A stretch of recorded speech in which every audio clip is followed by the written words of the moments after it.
Hello, and welcome to the Friends of Phil podcast, where we talk about different things with different people.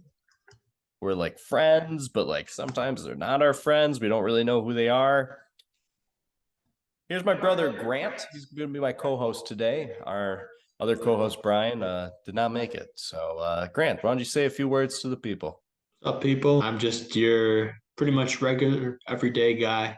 I am hoping to add some perspective of the regular person. As you might know, Phil's been on TV. He's been on his YouTube shorts. He does his reels. But it's kind of nice to just have someone that's maybe thinking like you on these shows.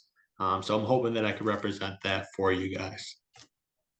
It's great. It's good to be regular. Yes, Our first sponsor, Yoplait. Activia. Oh, Oh yeah, is that are they owned by the same people? I don't know. I don't know either. Yoplait, Activia. Let us know if there's like a comment section. I don't really know how podcasts work. Anyway, we've got a really cool guest for you guys today. His name's Ron Hanks. He's pretty much a jack of all trades in the entertainment industry. He's an award-winning indie actor. He was acting in movies, TV, commercials. He is a producer, director. He pretty much does everything.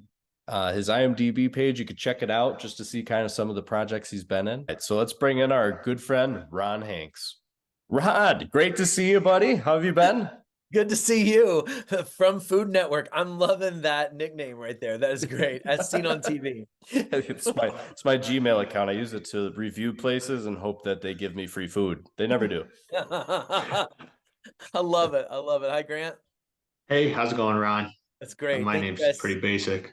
so much for having me. I mean, this is like an honor. So thank you guys. Yeah, we're super excited to have you, especially for Happy to have first you. guest. I feel like I, it's going I to be good. appreciate that. I promise not to let you down. I've let my father down, but I won't let you two down. So No, that's fair. Grant's the high achiever in our family. My dad loves him. He forgot my name, so it's okay. it's mostly the facial hair. He's like smooth. It's the facial hair. It's how you dress. Yeah. These Oh, things add up quick. Listen, it's who you associate with too. Like I follow this guy on Instagram. Like, come on, this guy. I'm telling you, Phil's got issues. That I can only imagine what it was like to work with him on the set of the show there. Listen. The thing about working with him, I worked with him on Guy's Chance of a Lifetime, was that I got to ask him questions constantly, and he could never ask me anything. So like, this is really messed up. That now, like, I think I might have made you tear up a couple times there. We were going through some stuff, and so I guess the shoe's on the other foot. So bring it. I'm yeah. ready. Yeah, first episode of Friends with Phil. We're already going to talk about I'm a crier, so that's good. No, no, it was awesome. I got to work with Ron for the filming of Guy's Chance of a Lifetime for Food Network. It was a Guy Fieri show. I've got some really funny reviews we should actually go over at some point. No, Yes. yeah. No, Oh my God, that would be amazing. and to be clear, nobody disliked the show. They hated the contestants. We Yeah, we yeah. got ripped. It was great. Yeah, good stuff. I hated you guys too, so it's not. It's totally fair. Yeah. No, not true. So not true. That's what's crazy about. You think about that show. We shot that over just months. I mean, months of life, and like we'd go on these shoots for 10 days in Branson, Missouri, and like 10 days in Orlando. Then come back for 10 days in Orlando. It was like 50 days of filming or something with 7, 8 cameras. And to think about digesting that down into 6 1-hour shows, and to make even fair representations of who you guys were, it was really crazy to see how much stuff did not make the show. Oh, How yeah. many interviews where I'm like, we got to put that in, we got to tell that part of the story, did not get put in. And I think it was a disservice, and no disrespect, Food Network, please hire me again. But it was a disservice to the viewers, because I think they could have gotten to know you guys past the contestant level and get to know you guys a little bit more. But I think we were forced to keep going competition, and not get too much into the reality world, right? This was the most reality that I think Food Network had done at the time. And so like, I really wanted to dive in more. I mean, obviously in our interviews, we got extraordinarily personal and talked about everything. So I wanted more of that. But you guys were a little bit of the guinea pigs with that, and so we did get pushed back to just kind of chill out on those interviews and do a little bit more just competition. Is that Yeah, tough as a producer? I can only imagine just, having all this really good material and then being kind of forced to fit it into a mold of an hour show and let alone what was it, 6 episodes? Yeah. Um, I, That show was interesting too because I was so used to watching it and being a part of it without commercials. And then when you add in commercials, it just throws everything for a loop. And so it made me kind of reevaluate on different projects in which I was in charge of the edit myself, that I really wanted to, if there was a commercial break, to really step away from the edit, like watch a commercial, do something different, because it does bring you to a different mindset when you come back to the show. And anyway, that was a big learning lesson from that. That show was cool. yeah. It premiered the day my son was born. We were laying in the hospital bed. The kid had just been born, and you know, got him over here, and I've got Guy Fieri and you on TV, and like, you guys are being silly, and I'm like, look, that's Papa did that. So it's really cool. That's so awesome. Um, Ron, so before you got into producing though, you did a lot of acting, right? Mhm. Or you were in a Yeah, lot of no, yeah, no. I indie mean, acting that's or in TV show. Yeah, I mean, that's what I thought that's what the world was gonna lead me to do. I mean, it did lead me to Yeah. that. I, um, both of my degrees, I have an undergrad in theater and a graduate degree in acting from the theater school at DePaul University in Chicago. And I acted in Chicago and then New York and then LA, and um, did movies and stage and commercials, and I loved it. And I think it prepared me to be a better producer and director and everything now in this world that I'm pursuing. I would, you know, I can't imagine when I would say, like, I would love to just have stayed as an actor. It is a very hard life. It's very hard just to wait around and anticipate, like, you're going to get this call, you're not going to get this call, and you don't feel like you have any control. And then as I met my then girlfriend, now wife, I wanted more control over my life. I wanted to build a life for us, and she and I wanted to start a production company together. We wanted to have kids, and waiting for that phone to ring doesn't pay the bills, and even auditioning doesn't pay bills, right?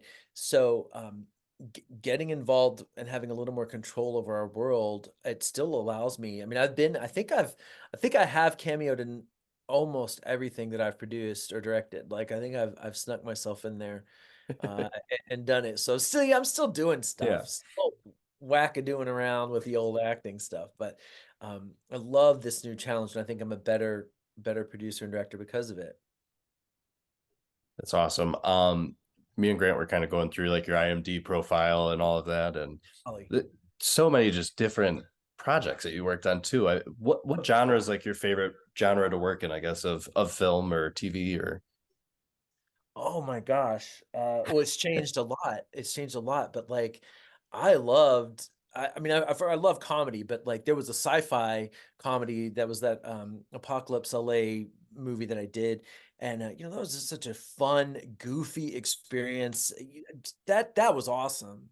And so I love that genre of like a comedy, but it's a comedy Christmas movie. It's a comedy sci-fi. It's like, like blending those two worlds yeah. always makes me so happy. But I'm right, like where I'm at right now is exactly where I want to be. I mean, like I'm making right now, I'm producing a travel series with a host named Joseph Rosendo, and this show is for PBS. And I grew up on PBS, and I grew up watching these Rick Steves and Joseph Rosendo, Samantha Brown, these people traveling the world. And I'm like, how do they do that? How do they get paid to go explore places and eat great food and meet great people, and at the same time do a service to our world, but trying to make the world a better place, and showing people that there's human beings everywhere, um, and relating to each other and culture.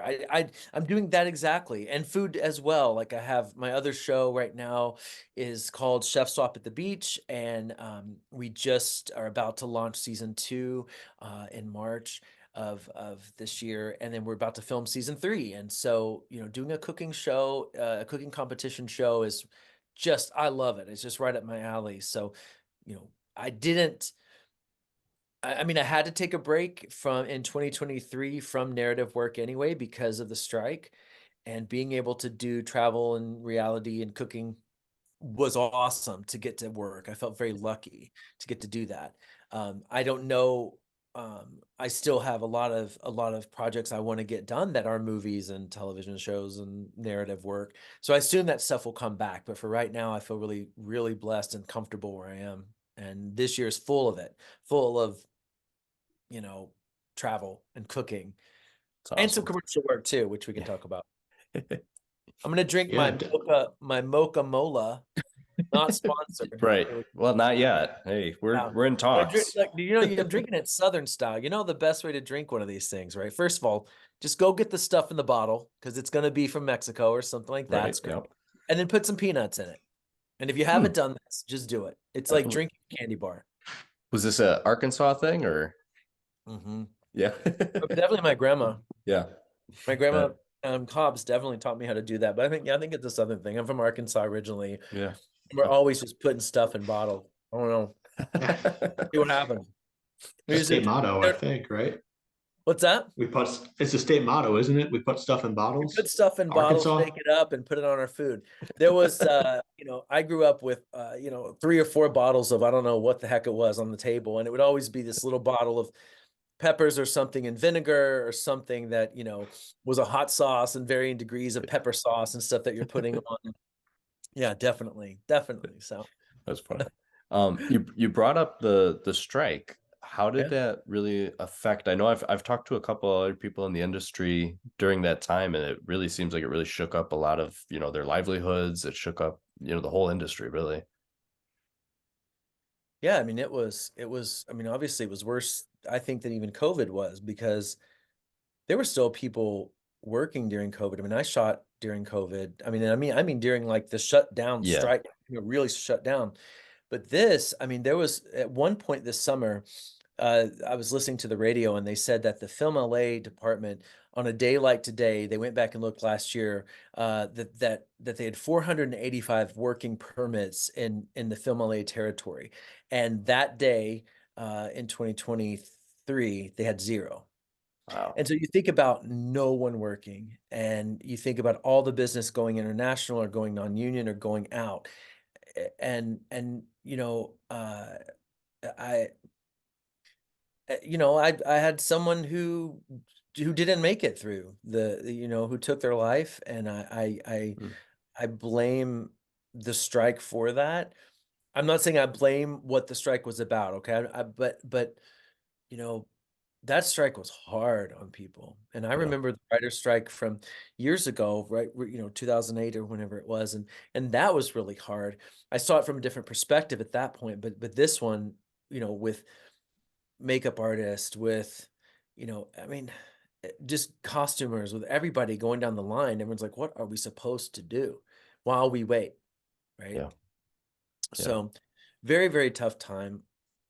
I feel very, again, is it lucky? I don't know, but I feel very blessed that I was able to hitch a wagon to what I was talking about. I had heard some pretty concrete things that the strike was going to happen. I feel like I made some conscious decisions, and I felt I got lucky in some ways too, Mm. to be able to do what I did. But yeah, man, I feel guilty. I felt guilty because I was working. I also feel blessed that I was working. I have 2 kids, and just like everybody, I would have done anything. I would have worked at Starbucks. I would have done whatever job I could to make my family Sure. get food. But yeah, man, anybody that's in the industry will tell you that was serious. I found out that and I'm speaking about one person that didn't make it through. But think about all the people, and I do know actually 2 people who didn't. Think about all the people who left town, who just left the industry, gave up on their dreams. Now these aren't necessarily just the actors or even the writers. These are all the other people. As someone who moved to LA or moved to to here to be a makeup artist, let's say, could and now can't make it. Now they're going back home to Oklahoma, and dreams are shattered and stuff. And so I hope that over the next couple of years, work will pick back up, and we can start bringing people back out because look, like I know LA and Hollywood is a dream crusher, but you know, I like to think about the dream maker side of it as well. I think that's an important perspective, Ron. I mean, as I know you guys have both been on television and you've been behind the scenes, and as me, it's just kind of being a, 9 to 5 everyday office worker job. Um, sure, I'm upset Marvel's pushing back Mm, the latest movies, but to really get that perspective as to how many people is impacted, and I'm sorry about your friend. I mean, this is just stuff you don't think about as the everyday person. So thank you for shedding that light on that, because it's a serious situation. yeah. Yeah, there was a lot of people who I think during COVID, I think we were sort of almost like we're all in this together. We're all going to beat the system. We're going to make our own content, or we're going to break the mold. And now's your chance that if you were doing this before, now you can, you know, start your restaurant, or now you can, you know, there was it was such a dark time, but there was also this like twinge of like we're gonna come out of this and we're gonna be better than before. And so but just economically, like speaking, like, you know, I we won't know these like financial numbers for a little while longer, but there's no way that we weren't in a slight recession out here, because the people who are making the money are not going out to the restaurants, and so now the restaurants are closing, and you know it does Right. trickle down. Um, anyway, so I am an optimist. I think that we're absolutely rebounding. I mean, work is happening and coming through again, and so it is turning around, and so. Go team. Yeah. No, that's like Grant said, it is crazy to hear like just the backstory of it and the behind the scenes of what's been going on too. Um, Obviously it's every industry, if they start getting losing work and just normal day to day is completely thrown out the window. It's never a positive. So I'm glad to hear that it is getting better though, and everything like that. So hopefully, everybody, your friends, everything, everybody's getting back to work, and that'll be great. Yeah. Oh, well, we Oh, went no, a no, that's little, a good yeah, doctor. we went a little To dark. bring it That's back around, yeah. I'll drink more Coca-Cola, Drink Mocha some Coke. Cola. I've got a great one here. We read that you used to run chocolate stores.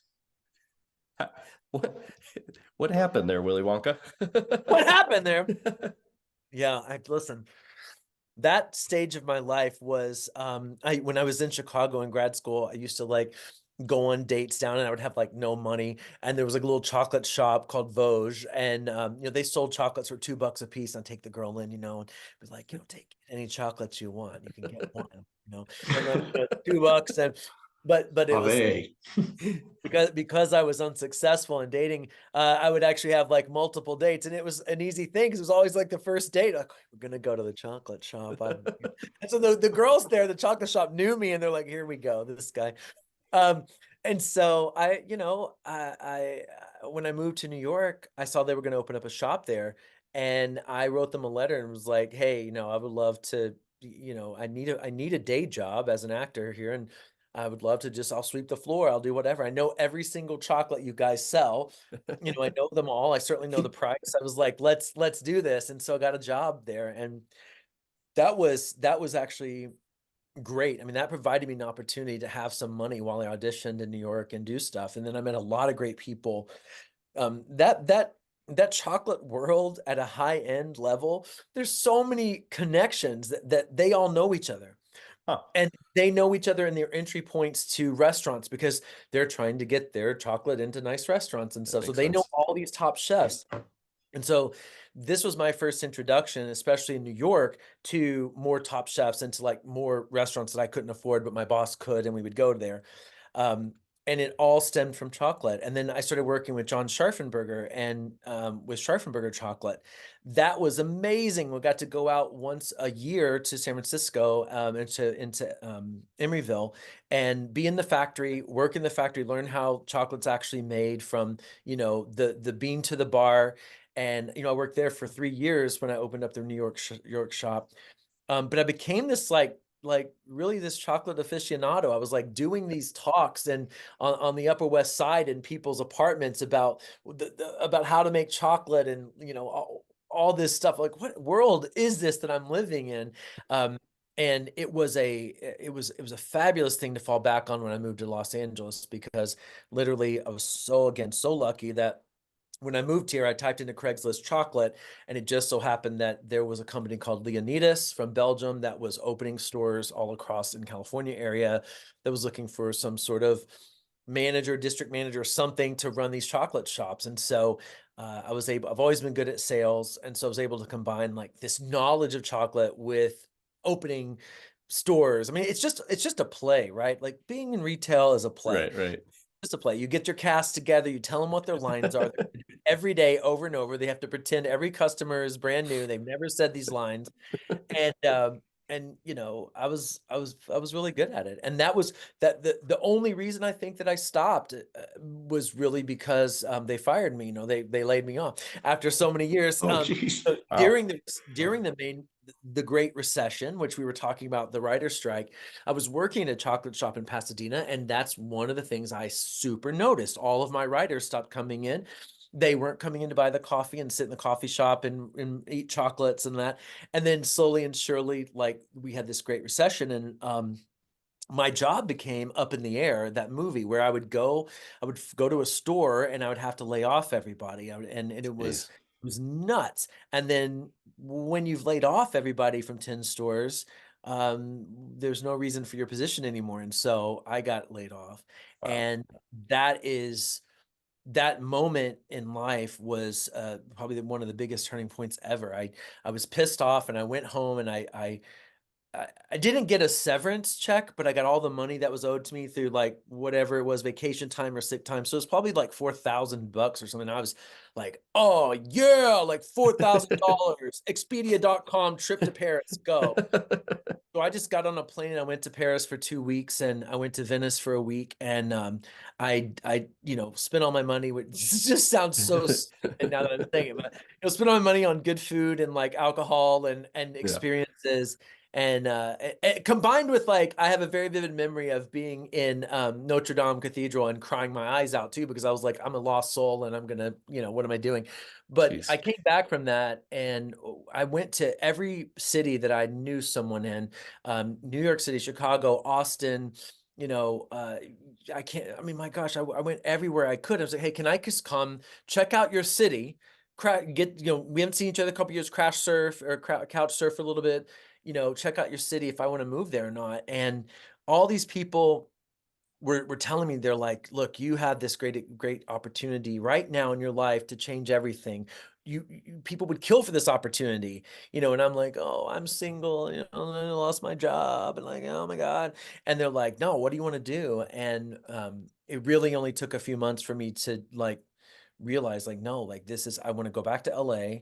I want to get back into acting. I want to do film and TV acting, because remember, I'm a theater kid, so I was told never do film and TV. I was just theater. And try my hand at that. And that was in 2011.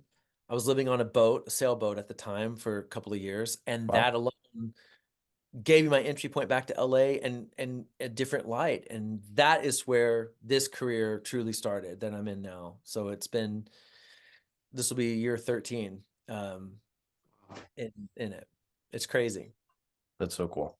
Um, wow. Yeah. I mean, it's a pretty exciting life. I mean, you've lived all over the country. You have tried, sounds like almost every different type of job you could have in your Yeah. industry, which is like it's got to be exciting, right? Like that sort of life. I mean, you're all over the place.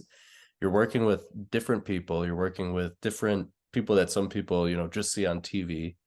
Um, how do you, I guess, deal with that? Like, how do you cope with the traveling all over and meeting new people that you might only meet for like a week or so? Or how does Mhm. that work for you? It's addictive though, right? It's an addiction to want to do new projects. And of course, in this industry, it's always the next thing is going to be the greatest thing you've ever done. It's exciting. I love travel and always have. So I love the idea that, I mean, I've gone to Saudi Arabia twice this year, just last month and the month before, but like, gone to Saudi Arabia. And then the next week I turn around and I'm in Costa Rica. The next week is Cuba. Like, this is nuts.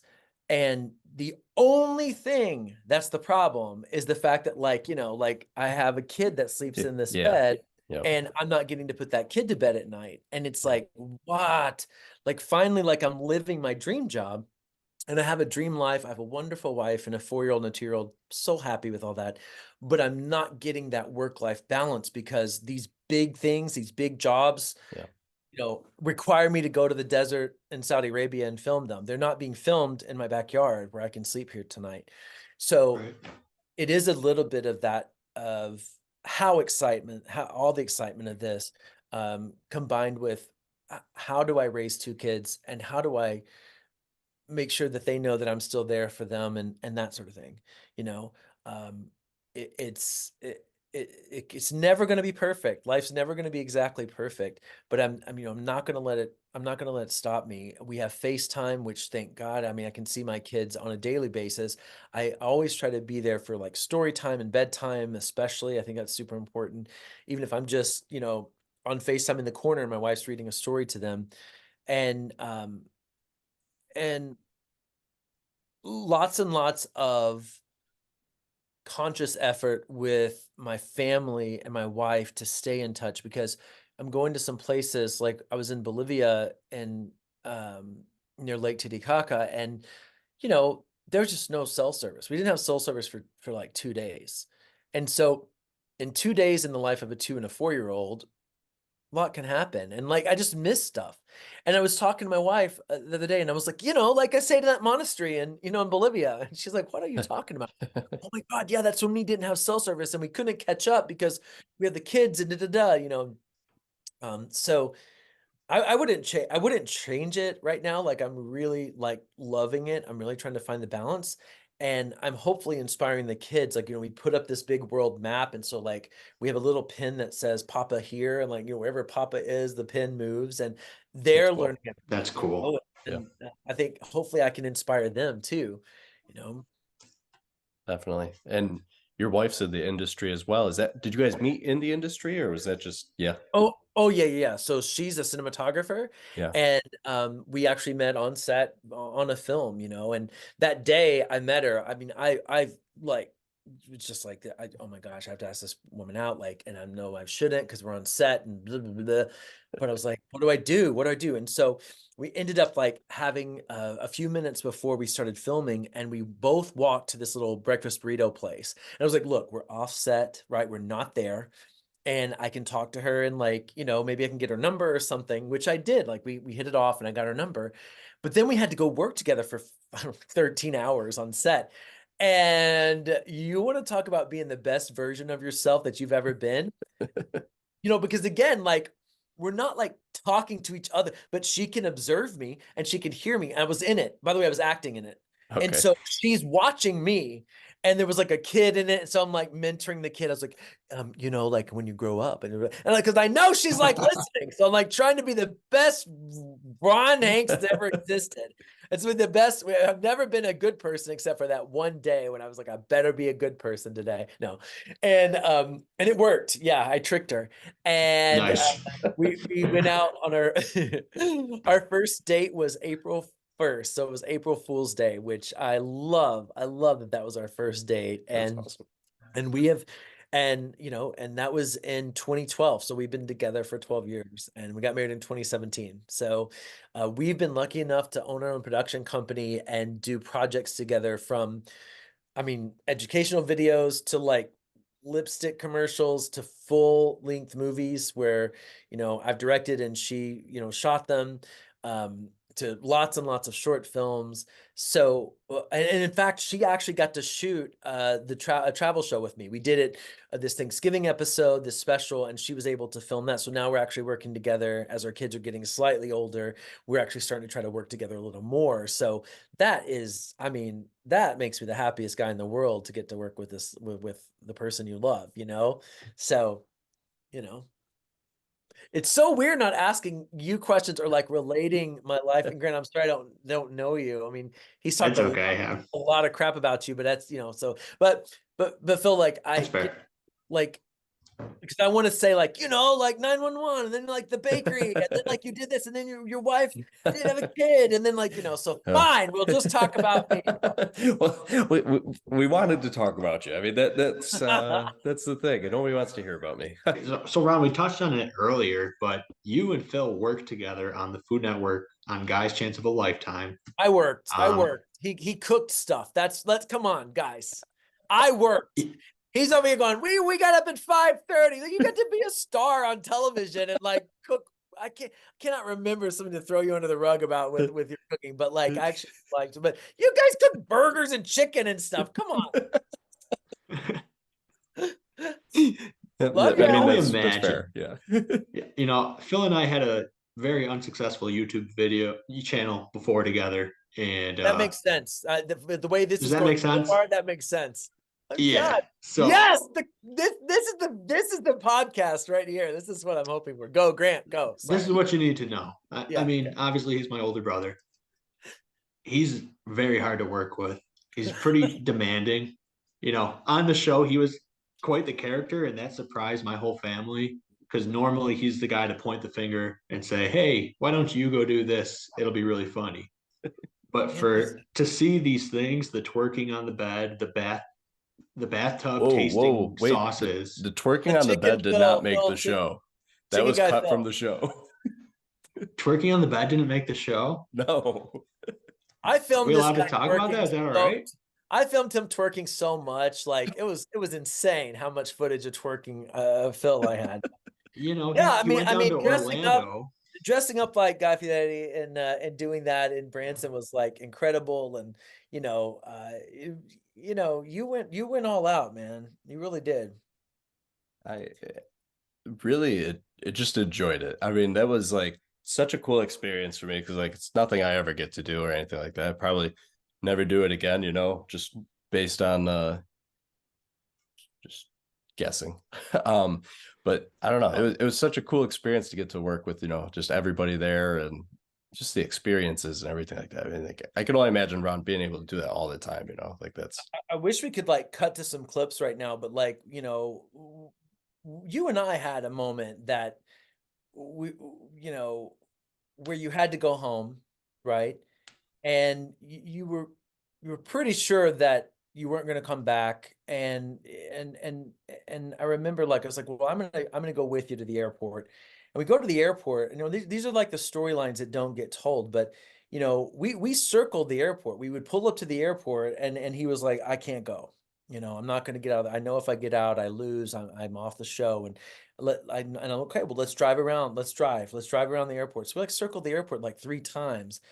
And, we had this idea that you were going to record sort of a video for them. Remember, it was like a for all of them. And, it was really heartfelt. I remember actually like I remember we filmed it 2 times where you got out of the car, because one time I had you leave your hat like you were quitting the show. And then one way was just more a little bit normal, like where you might come back, because you and I didn't know what was going to happen in your own life. We didn't know what Guy was going to say for real. And we didn't know what the group was going to say. But I can tell you that when we went back and we showed that video to them, it did not go well.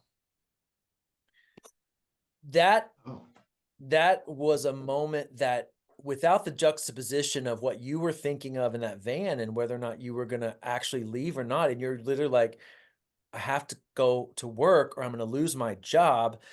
But if I stay here, like all the things you were thinking, and then you're like, I don't want to let them down. I don't want to let them down. So we make this video that we play, and we play this video, and it just didn't go over well at all with the group. They were mad at you. And that was very real. This very real moment. And this was nothing that Vivian and I wish you were actually here for this. This was nothing that like Vivian and I or anyone else produced. It was fascinating. And they didn't have it in their authority, but they like voted you off. Like they said they didn't want you to come back. And that was just like intense. Like, and again, that's what I'm talking about with the show where we were a competition show. We weren't really like in this thing to, you know, reality and rip apart lives or something like that. But there was like real stuff that was happening. And you know, Kevin had lost his sister and some obviously the things Right. that you know that was on the show. And but that really stuck with me. And then when it plays on television, of course it plays a lot differently. But I'll never forget, you know, that laptop being slammed down. And that was like that moment was like Phil's off the show. He can come back if he wants to, but they'll never speak to him again. I Mhm. really, really didn't know if anybody would talk to you again. Now, when you're saying the group, you're talking about the other contestants? Yes. Because I I, know on we the look, show they show we them like cheersing, almost like, oh, we're not gonna let him back in. That part made the show, if I remember yeah, correctly. yeah, yeah, yeah. That was after the sort of more anger part. Okay. I felt like obviously we like had the idea to show them the video and like we were gonna film that like but this wasn't like at 3 o'clock we're all gonna sit we're like hey everybody get together like we have this video to show you and then it just evolved into let's kick him off the show and like blah blah and we were just like whoa that is not the spirit of the Whoa. and that's what Guy Fieri is like. This mother is not going to get fired from his job. He's not going to get kicked off my show. We're giving people opportunities to change their life, right? And so it really like Guy really I didn't know how he was going to act. And there was a great moment that shows who he is as a person as well.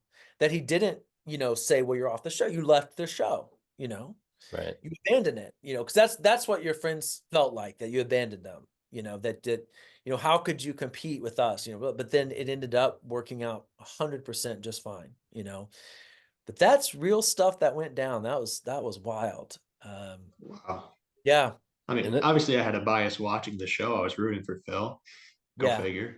And Kevin. I liked him. That But day Phil. when we snuck him, we worked so hard when we knew he was coming back. And we worked so hard. We snuck him in as like a Walt Disney employee or something. We gave you yeah, all the I had the favorite vest, stuff a to hat wear, on. vests, and Yeah. so we snuck you on and we just like right before we opened the door, we stripped that off and we just like go sit in. And they were like, and then that was produced, but they didn't know. The contestants didn't know. They're like, oh, Phil's back. All right, all right. Wow. And That's so cool. So uh, funny. the crazy, so I get asked about that part all the time, like, oh, is that fake? You had to go back home, go to work. I'm like, no, like, no joke. I ended up leaving 911 recently. Well, back in February now, but that place was just so toxic and they were not allowing of anything. I wasn't able to take time off. I wasn't able to trade shifts with anybody. They were just like so taxing on everybody to the point. I think they've lost like 80 employees now over the past 2 years. Like it's insane. Um, but that being allowed to go back on there was like such a blessing and such a just like, all right, like I still have a chance, a chance of a Yeah, lifetime, you yeah. know. Right. But it was I do remember that day. That day I left with you when we were on the plane. I get home. I had to be up by 6 o'clock that morning, went to work, left work at 4 o'clock, drove right to the airport. And then I ended up getting back to Orlando by, I want to say like midnight, maybe a little bit later. And we had a 2 hour drive then. So I drove with Neil, one of guys Right. main guys. I think he's what VP over at Food Network, I believe. He picked me up and we just talked about the Yankees for like 2.5 hours driving all the way back.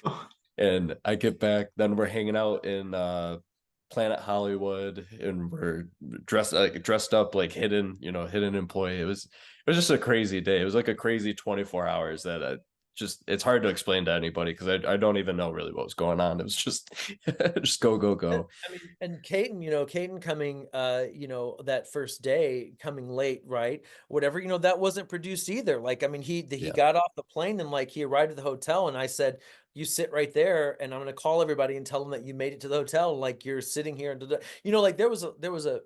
I thought it would be way more controlled than it was, but like I said, I was just saying a little bit ago too that like I we did not know who was going to win that until he threw the keys at Kevin. Like, we didn't know. That was crazy to know, to like not know. I just thought I would know. I thought I would get to know, and we'd have make sure the cameras are right or whatever. But you know, just no. Hey, no, I feel like that does make it makes for an exciting ending, but like you said, you could have had everything a little more structured for you guys at least would have been nice, probably. What about those reviews? Do you were gonna Oh read yeah. some reviews So or something? so as we were doing just a little bit of our research on Ron here, we were on IMDb and I pulled up some of these reviews. And to be clear, the show didn't get great reviews, but it was not because of the production. It wasn't because of the idea. It was 100% people didn't like us, the contestants. No, listen, So it was the top rated pilot in 2 years as far as not rated, but the ratings were people watching it. that's It was awesome. huge Yeah. for a Food Network and for Guy, and people did watch it the whole 6 episodes.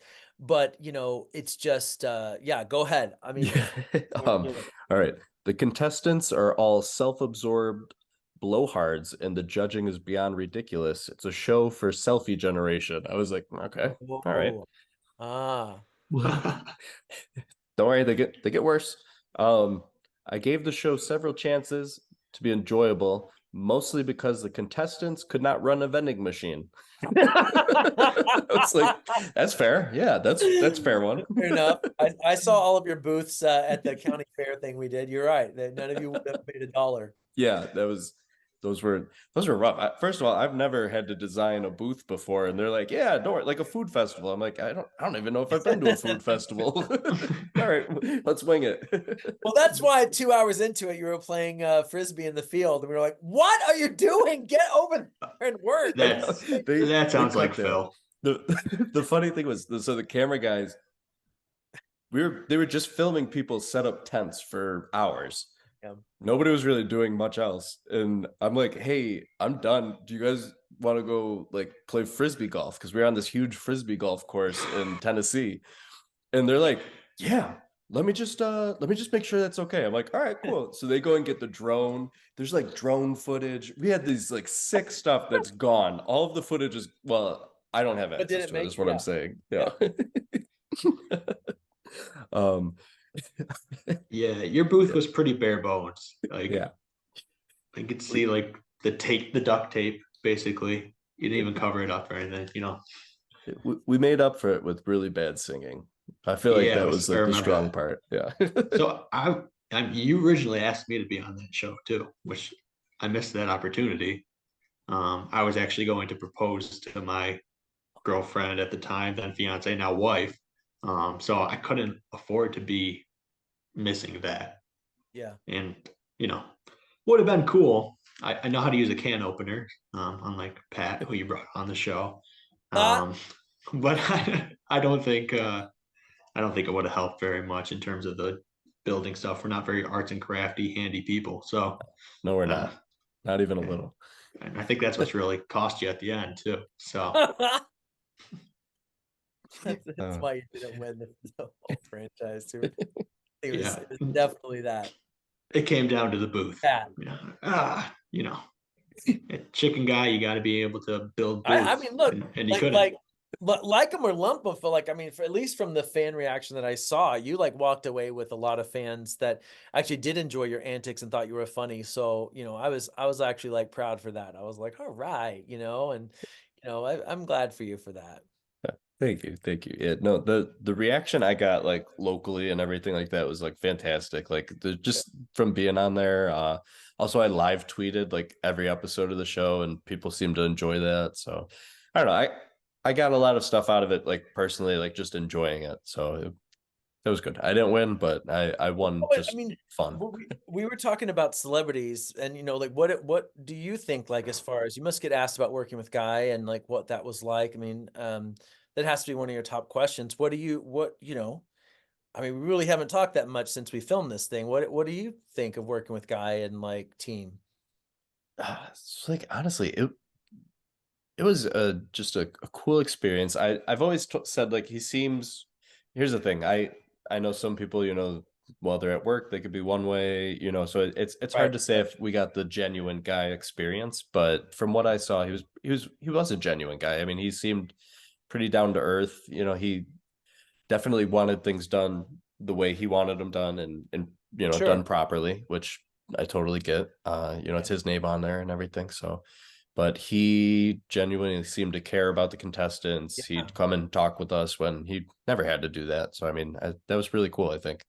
Yeah, there were times in which, guy was, like kind of like Santa, like watching and listening and didn't, and you guys didn't know he was there. And then he would just be like, bust on and like, I'm going on, turn the camera, like turn my mic on. I'm like going on. And you were like, oh, what's happening? I mean, it's coming on, and that was my first experience, not only with him, but with a number of our celebrity judges that came on. And you know, I really liked working with the people that he surrounded himself with. Does that make Yeah, sense? definitely. Yeah. And, Like Christian and yeah, oh, Manit. I absolutely. mean, just Manit, absolutely.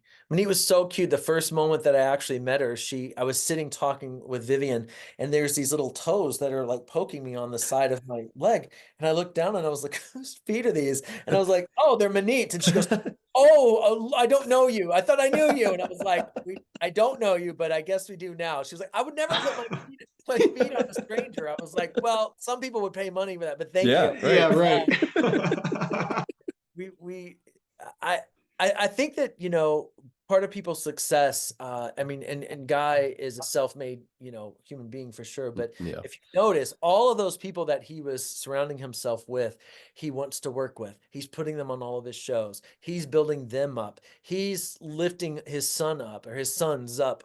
And I think that that is the sign of true success. And so, no matter the $80 million man and all of that is one thing, but the fact that he is continually to think about other people, and especially their careers, and knowing that, by lifting up his peers, you're not building competition for yourself. You're building a platform that lifts you higher. I think that is a lesson that I want to learn. I want to live by. I want to be able to help people out and give advice to it. Even if I know anything, I want to share it with people, because it only lifts you up. It doesn't. There's no such thing as teaching someone something and fear that the student will become the master. And if that does take place, then I guess you should learn from them. But he doesn't fear that. That's part of his confidence, and I really, really, really respected that part of working with him. And when it comes to the people who I've been lucky enough to work with or even just meet in the celebrity world, the good ones, the ones that are lasting forever, and the ones that everybody wants to work with, they have that same aura about them, that same air of like I want to work with you. Like, let's do this together. Like, how can we collaborate? Like, can you come be on this movie with me and I'll do this with you, and then we'll do this together. And it's like you get to know enough of those people and you'll have a career. But again, it starts by empathy, and it starts by understanding where people come from, that everybody's coming from somewhere. And so many people that are successful in our industry started from the bottom, right? And have worked their way up. And longevity triumphs all. I mean, and you were talking about something about, oh, I don't know if I would be on another show, but you don't know that. I mean, it has only been a couple of years, right? So you don't really know what the future holds as far as being on uh guys grocery games or this over here or doing whatever, right? Like, you don't ever know. Um, and that's the only thing, going back to our conversation about the strike, that's so sad to me. There were so many people that weren't actors or writers that had to leave town because they couldn't afford to stay in LA, that are going to miss that part of their career that is just longevity. That's just, did you weather the storm, and were you able to make it through? Because when you come out the other side, you come out stronger, and with more connections, and you know with a better understanding of how to empathize with other people in your career and other positions. yeah. Also, just don't be an a-hole. And I think that, like, I think that, I don't know why suddenly you didn't ask me for advice on how to succeed in No, business. hey, this is Like, great. Yeah. yeah, like some people can be jerks, and but there's this phrase of like, well, oh, he's earned the right to be a jerk. He's like paid all of his dues. It's like, well, if you've paid all your dues, then the one thing you've gained is empathy if you're still around, and you understand that your words matter, and you understand that when you make it to a certain point, people are looking up to you. And just like how my kids look up to me, right? Like, I don't want to squash their hopes and dreams, and I don't want them to see me cynical, and I don't want them to see me even have a self-doubt within myself to be like, oh, I don't think I can do this. I don't think I can do this. I better not do this. You don't even want to, you don't want them growing up saying that stuff. And so when people are starting out in the industry, or maybe they're well along in their careers, but maybe they're just not famous, but it's a matter of like spreading that kind of energy around. And that's what Guy does. You're not going to see Guy Fieri walk onto the, oh, I don't know what I should say here. Maybe he is feeling that inside. I don't know, but he's giving confidence outwardly, that I'm sure he feels inside of like, okay, let's put the camera over here. Let's do that. I don't like that, guys. That's not what we do. Come on, bring it over here. Okay, great. All right. What do you guys want to do? All right, let's shoot it. Dang, that's professionalism, right? Yep, definitely. And that's the thing that I've seen over and over and over. And the other thing I'll say is, and I should know people's names if I'm going to tell stories about them. Maybe we can look this guy up. He's got the mustache. He's a little bit balding. I think his name is Matt. He was in Veep. He is a very famous comedian. What else is he? I know it's Matt Walsh. I know it's Matt Walsh. It's going to be Matt Walsh. Matt Walsh. I think it is. Okay, Matt Walsh. Okay, yep. All right, here we go. Okay, cut it here. Reset. Yep. All right. So, Tell me about Matt Walsh. No, I'm just kidding. One of my first jobs that I got to do in that like 2011, 2012 time out here was I became a host at the, not the host of the Golden Globes, but the host of the Golden Globes gift suite. That's right, boys. Oh. If you are a celebrity and you're going to go to the Golden Globes, you get to come to the gift suite, especially if like you're a nominee. And if they get gift baskets and cologne and stuff in exchange for their photo or that sort of thing. It's fascinating. So I was a host there. So I would host the celebrities and walk them around. And Matt Walsh, who's on Veep, at the time, that's what he was there for. He was nominated. And we're walking around. And I said something, he said, oh, I've been able to come to these a lot of times. I'm really excited to be here as an Emmy nominated actor. This is great because, you don't get to always get the good gifts unless you're nominated, right? Makes sense, right? Yeah, right. That makes sense. Here he goes. So we're going around and, that year also Julia Louis-Dreyfus was nominated as well. And I think she won that year. And, we turn around this corner and there's these trips to Tahiti. Okay. And he was like, oh my God, I get the trip to Tahiti. And because I'm nominated actor, like I'm nominated. Wow. Yeah. Hey, these are nice gifts. We walk up and it was like the people at the booth like went around the back.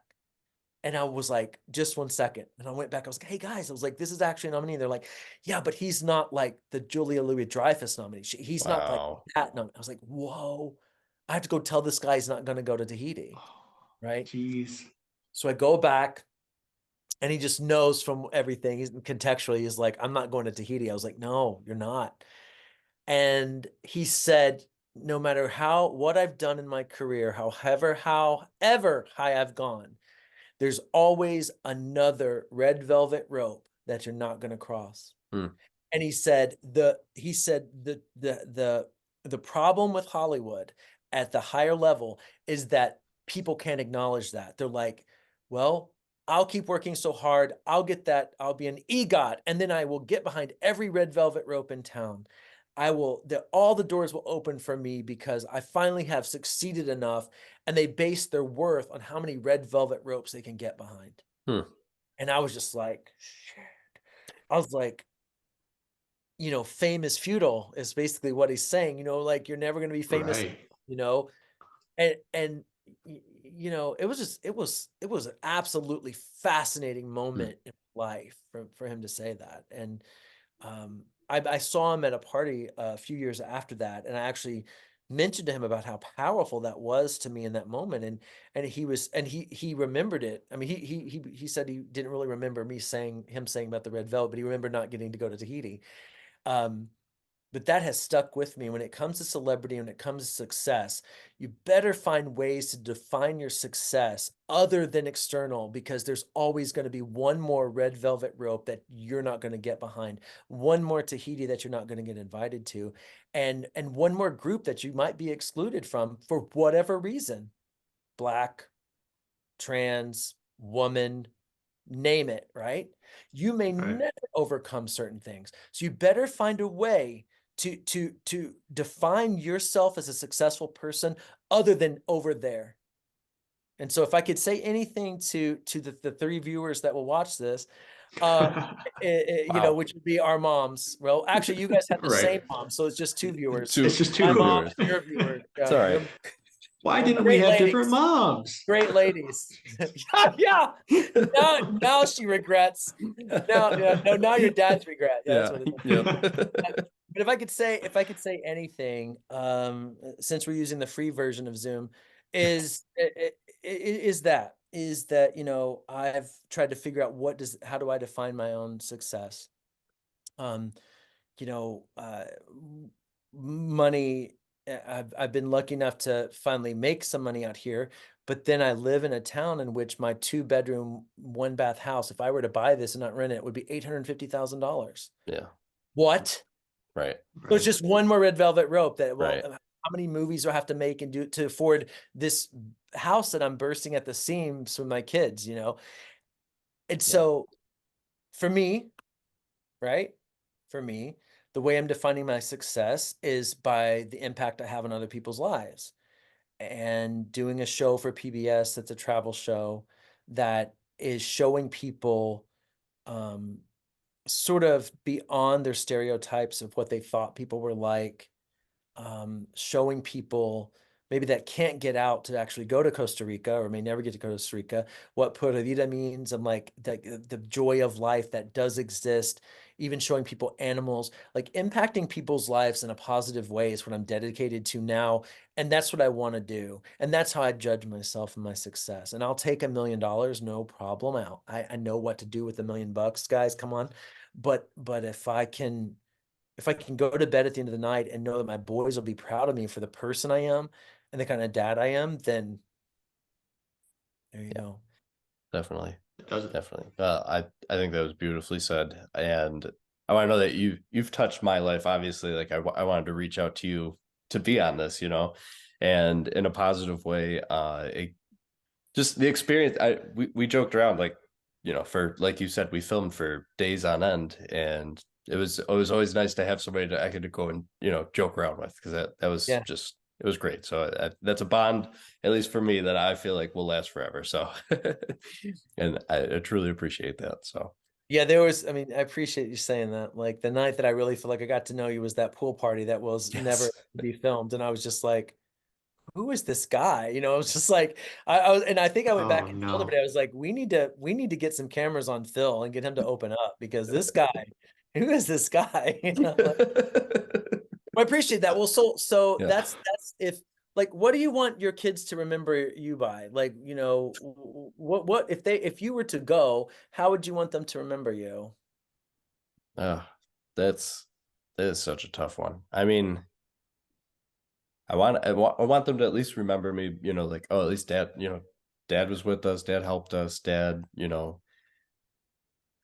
it's so tough. I don't know. That really is a tough question. Like, I want them to, have a positive view of me, obviously, and I try every day. I mean, that's why I go to work for. If I didn't have them, I might not, do the line of work I do. I might not put in as many hours as I do. It's just to be sure that they're taken care of and they have everything that they need. And Mm.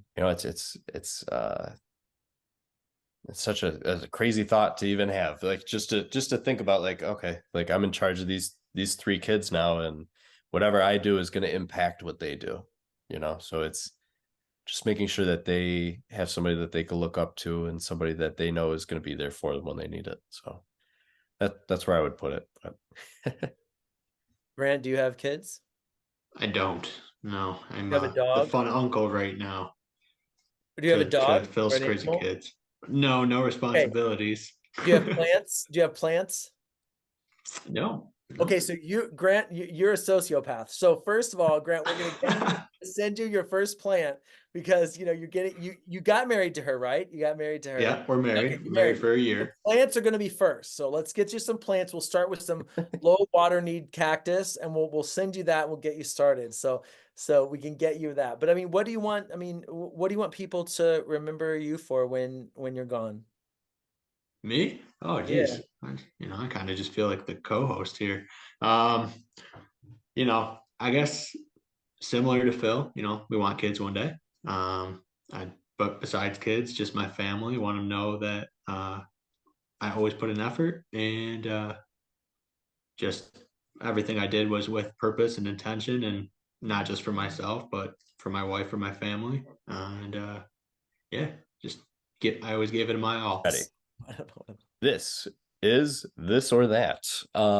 Pancakes or waffles? Pancakes. Pineapple or anchovies on pizza? Oh, do you know what? I love anchovies on pizza. No, there's nothing wrong with that. The ability to fly or turn invisible? Oh, invisible. I don't want to explain. That's creepy. It's All creepy. right, I like Yeah, it. it's a Yep, creepy answer. that's fine. This is The great. sound of chickens clucking or a mariachi band when you wake up? Oh my gosh. Let's go with chickens clucking. Gosh. Okay. All right. If you had to adopt a pet, would it be a pet rock or a pet cloud? A pet rock. Pet rock. Okay. Nice. All right. And if you could travel, would you rather go back in time to high five a dinosaur, or would you have a dance party with AI robots in the future? Oh, high five. Yeah, I got it. I think high five dinosaur. High five a dinosaur. Yep. All right. You get to pick your weapon now for a zombie apocalypse. Okay. Is it going to be a rubber chicken or a water balloon launcher? God.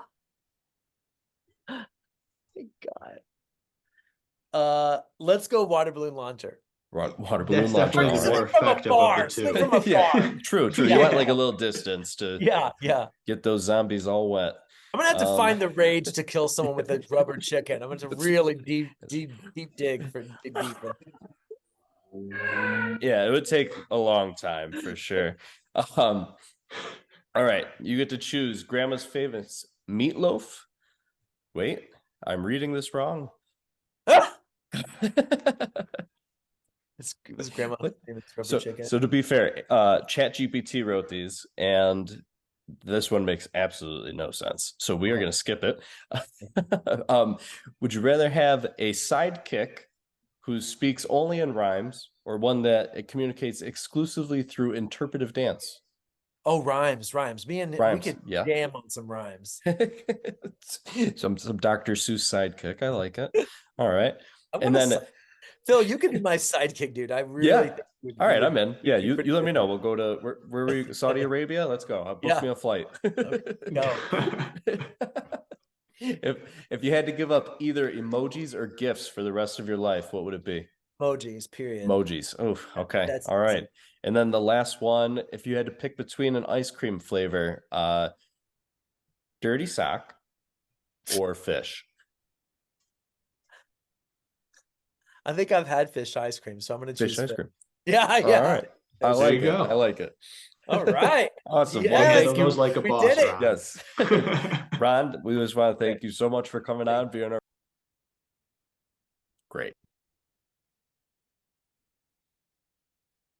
Well, it was a weird time for the video and audio to cut out, but we really do appreciate Ron coming on the show, and it's such a cool guest, somebody who has lived the life that many people wish they had, the traveling, the acting, the being a part of TV production. Like, so cool to have him on. How about the chocolate industry? I mean, come on.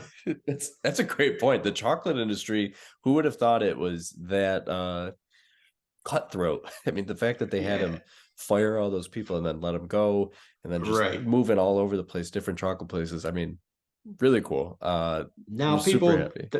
the last image, they don't like Ron, but then they don't know that Ron got let go too. They probably never knew that. So Right. Yeah. Right. They're probably like, oh, Ron, why'd you let us go? And then Ron, doesn't have a job either. And he's probably like, well, so yeah, funny. definitely funny. Well, I mean, not funny that he got let go, but No, you know what I no, mean. no, no, of course. Yeah. Well, if you guys want to catch Ron in his works, Chef Swap at the Beach, season 2. No, it's not anything inappropriate. They're just swapping chefs. That's it. Right. That is going to be beginning of March 2nd on The what channel Cooking was it? Network. Was it Cooking? I don't remember, honestly. He just told us.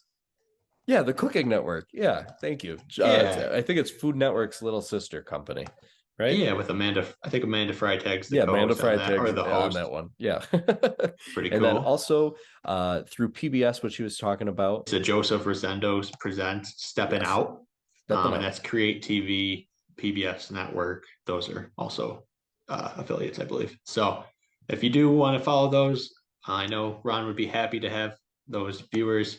But if you want to keep up with his more everyday stuff, you can also follow him on Instagram at Ron Hanks, RON Hanks, HANKS, Ron Hanks, at Ron Hanks, RONHANKS, Ron Hanks.